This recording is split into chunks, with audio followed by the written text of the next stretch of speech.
12তম জাতীয় সংসদ নির্বাচনের সরব উপস্থিতি ছিল ক্রীড়াঙ্গনের তারকাদের, বিশেষ করে বলা যায় ক্রিকেট আঙ্গন।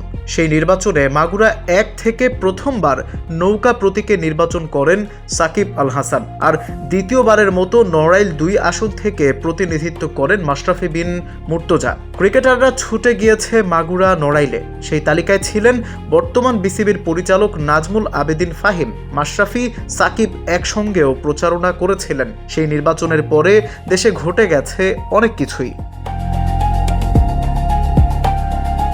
দুয়ারে ত্রয়োদশ জাতীয় সংসদ নির্বাচন, রাত পোহালেই ভোট। কিন্তু এবার ক্রীড়াঙ্গনের উপস্থিতি একেবারে ভিন্ন তথা নীরব বলাই চলে। তবে ব্যতিক্রম তামিম ইকবাল, সাবেক এই ক্রিকেটার বিএনপির হয়ে প্রচারণাও করেছেন।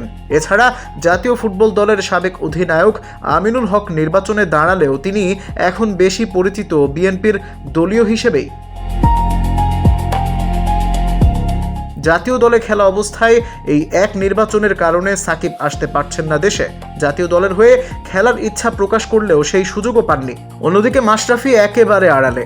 বর্তমানে যে কোনো খেলায় বাংলাদেশকে প্রতিনিধিত্ব করা খেলোয়াড়দের সক্রিয় রাজনীতিতে অংশগ্রহণের কোনো সুযোগ নেই। বাফুফে সভাপতি তাবিথ আউয়াল কয়েকজন ফুটবলারকে নির্বাচনী প্রচারণায় কাজে লাগালে জাতীয় ক্রীড়া পরিষদ এই আইন করে দেয়। সবকিছু ঠিক থাকলে জাতীয় ক্রিকেট দলের সদস্যরা থাকতেন টি-20 বিশ্বকাপে, কিন্তু সেটি বয়কট করায় ক্রিকেটাররা এখন অলস সময় কাটাচ্ছেন।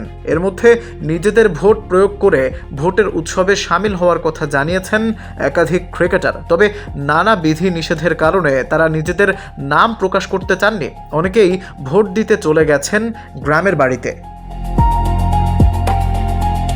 Al Mahmud, ultimate sports.